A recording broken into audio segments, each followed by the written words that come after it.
What if your timing for fertility was perfect, but the soil wasn't ready for the seed? Today, we're going to unpack endometrial receptivity, what a thin uterine lining really means.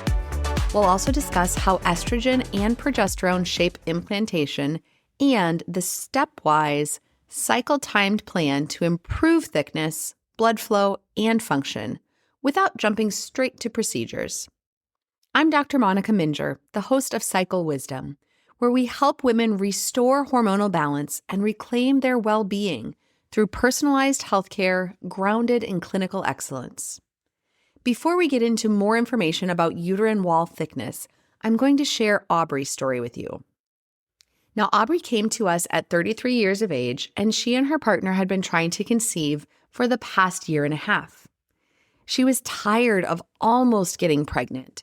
She had great cervical mucus, a clear LH urinary surge, and then a negative test month after month. She was starting to lose confidence and was dreading that 2-week wait time before her next period would start. A mid-cycle ultrasound ordered by her previous doctor noticed that she had a thin lining, but no one really explained what to do next other than offering her a referral to IVF.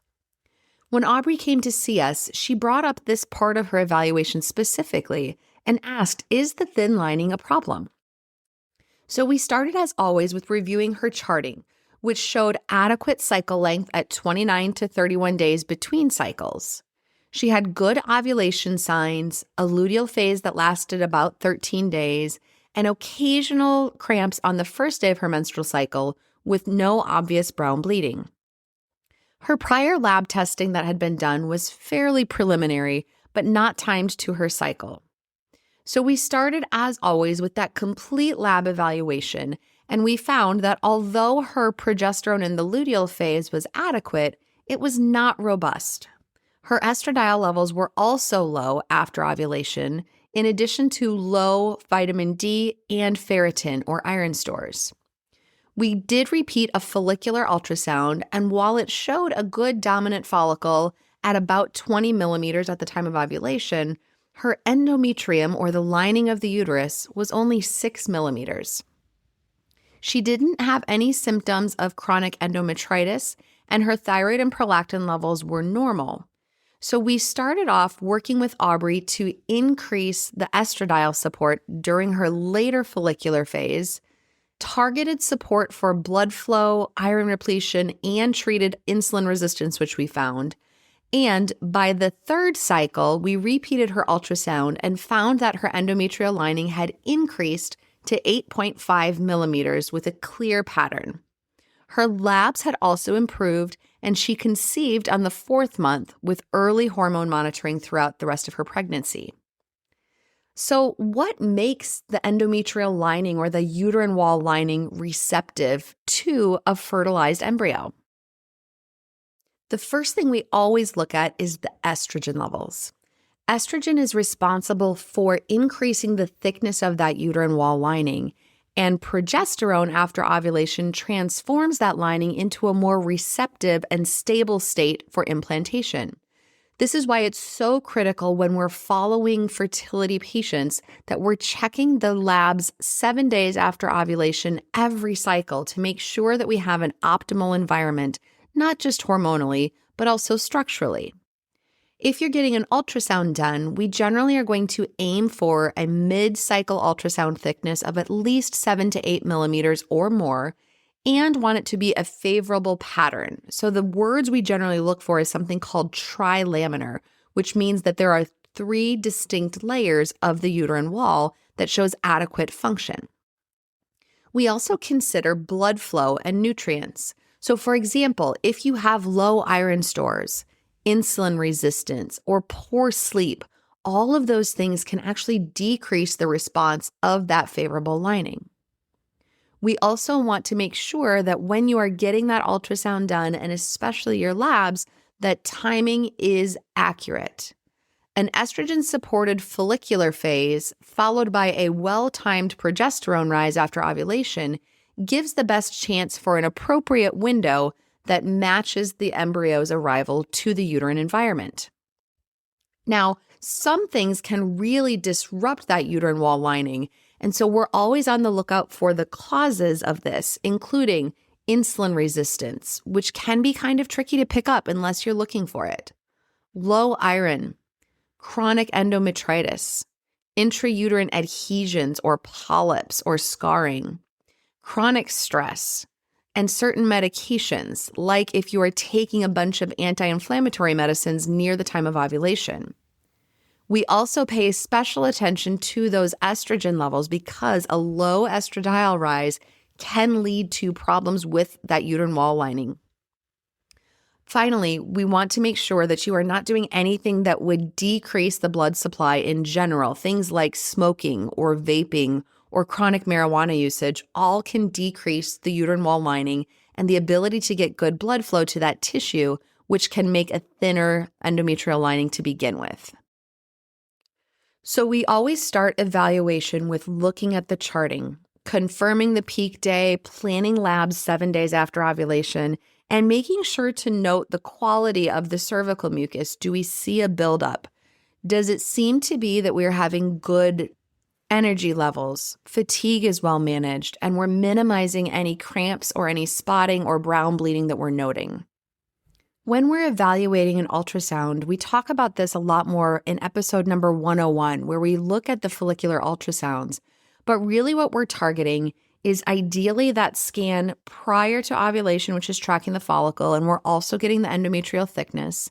And then we also would recheck again that endometrial lining, again, a couple of days after ovulation to ensure that that lining is thick enough to allow for implantation to occur if fertilization has happened. So again, looking for an endometrial thickness at least 7 to 8 millimeters, and looking for it to be that trilaminar layers so that we know that the uterine wall lining is ready to be able to start the implantation process. If we have any concerns as far as recurrent implantation failure, early pregnancy loss concerns, we also want to be assessing for any other anatomical concerns, things like polyps or adhesions or fibroids. Sometimes these require additional evaluation with testing called a saline sonogram or hysteroscopy, where we're looking at that uterine wall lining to ensure that there are no other abnormalities that may be causing implantation failure. And then finally, we always will do additional cycle-timed labs, again, 7 days after ovulation, specifically looking for progesterone and estradiol, but also looking for any source of underlying cause why we might be having thin lining in the first place. So again, as was the case with Aubrey, we want to make sure that we're evaluating ferritin or iron stores, vitamin D levels, a full thyroid panel, and looking for things like insulin resistance or chronic endometritis. Now, these labs are not necessarily diagnostic for thin lining, and the only way to know if your lining is thin is to get that ultrasound completed. But the labs can give us further insight if there is a thin lining as to why that might be occurring, and in order to be able to monitor things over time as we make changes to the treatment course. So what are some of the things we can do if you were found to have a thin lining? First and foremost, we want to fix whatever is the underlying cause. So for example, if your estradiol levels are low after ovulation, we may need to focus on optimizing the ovulation quality. And generally, we would start with improving the follicular development early in your cycle, typically utilizing ovulation stimulation medications or sometimes additional medications around the time of later follicle development to ensure that that follicle reaches an adequate size at the time of ovulation. When the follicle is an appropriate size at the time of ovulation, that follicle turns into what we call the corpus luteum. And the corpus luteum is then responsible for production and management of the progesterone and the estradiol levels throughout your luteal phase. So just giving estradiol isn't always the right answer. We want to uncover the underlying why and back it up far enough in the process that we can actually correct that underlying problem in the first place.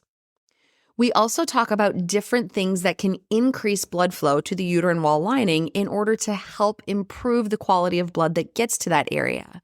So daily walking can be a huge way to improve the quality of the blood that gets to the uterine wall lining. Resistance training, hydration, all of these pieces can ensure adequate blood supply to the uterine tissues as well as the rest of your reproductive organs. And then in some cases, we consider prescription-guided low-dose aspirin, vitamin E, L-arginine, or even omega-3s if it's appropriate. Now, I want to be clear, this is not a one-size-fits-all, and so it's really important to work with your prescribing clinician in order to make sure that the supplements chosen are the right fit for you. There are also some prescription strength medications that are available if necessary if the supplements are not doing enough to improve that uterine wall lining. And most importantly, we want to avoid anything that would decrease that blood flow to the uterus. So getting rid of smoking, vaping, marijuana, and avoiding anti-inflammatory medications like ibuprofen around the time of ovulation can all help to increase blood supply to the area. If you are deficient in any nutrients, we want to focus on restoring those pieces as well. So repleting your iron stores, which I talked about quite a bit in episode number 132, all about low iron. We also want to focus on a protein-forward meal and improving insulin sensitivity if that's creating any issues for you. Again, these are underlying reasons why we can have problems with a thin endometrial lining. We also want to focus on making sure that hormones are adequate throughout the entire cycle. So if your labs after ovulation are borderline or unstable or showing a poor quality ovulation, we sometimes would add in additional hormone support during that luteal phase in order to support implantation from occurring. But again, it's so important to make sure that we have accurate timing because not always do we need to utilize the progesterone support. And finally, fix any underlying anatomic issues if those are present. So certainly, if you have any problems with chronic endometritis, as we discussed in episode number 135, we want to make sure that we are addressing the underlying cause of that uterine environment being problematic. And then we would also want to make sure that we are focusing on removal of any polyps or adhesions or fibroids by hysteroscopy, ideally, if that is indicated. So let's talk through a couple of the commonly asked questions that we get at our clinic. And the most common question we get when it comes to endometrial lining is, what is the number I'm looking for? What guarantees implantation? Now, it's important to note that there is no single number that guarantees success, and we aim for adequate thickness plus a healthy pattern in what's going on for your labs. But typically, we're looking for endometrial lining at least 7 millimeters or more. In some clinical contexts, 6 millimeters can be adequate, but I do always pay attention if it's falling below that 7 millimeter mark to make sure that we have perfection on all of the other pieces. And usually we'll find that if it is less than 7 millimeters thick, we've got some other hormone or nutrient deficiency that's creating those issues. How about, can I improve the lining of my uterus without medications? Oftentimes, yes. Again, it all comes back to understanding why your lining is thin in the first place. So if you have iron deficiency, insulin sensitivity, sleep deficiency, all of these can be improved through lifestyle changes. Medications are tools that we use when your physiology needs a nudge in the meantime, but certainly if we understand the underlying why, we can always move in the right direction first without necessarily needing to jump to supplements or prescription strength medications. How quickly can your lining improve? Many of our patients see changes within 2 to 3 cycles once we have appropriate iron and blood flow support. However, it can sometimes take a bit longer if we are waiting to see ovulation improvements, estradiol response improvements, and sometimes that can be a bit more challenging to improve the quality of ovulation, as that is a long-term marker for overall fertility health.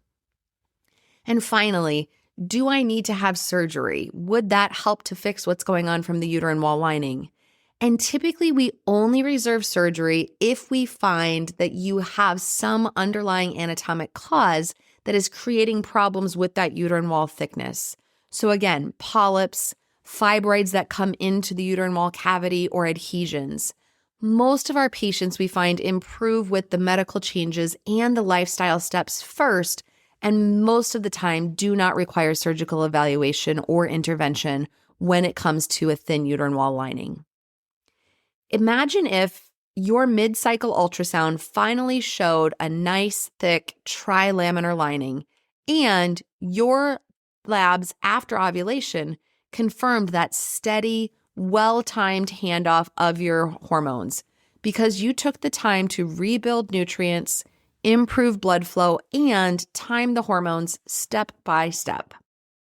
Over the next few cycles, your fertile window could feel more hopeful again, and implantation would have its best chance by improving your health and promoting fertility. If you're ready to work with our elite team of healthcare professionals, go to our website, radiantclinic.com, to schedule a free discovery call and learn more about our package-based pricing for comprehensive care. We are currently able to see people for in-person appointments in our Cedar Rapids, Iowa clinic, or can arrange for a telehealth visit if you live in many different states across the U.S. Check out our website for current states that we can serve medical clients, and let us know if your state is not listed to see if we can still cover you there as we are constantly expanding our reach. Please note that our fertility educators are able to take care of clients no matter where they live. Thank you so much for listening to this episode. Please share this podcast with someone in your life who would benefit from our services. Remember to subscribe to this podcast for more empowering content that I look forward to sharing with you on our next episode of Psycho Wisdom.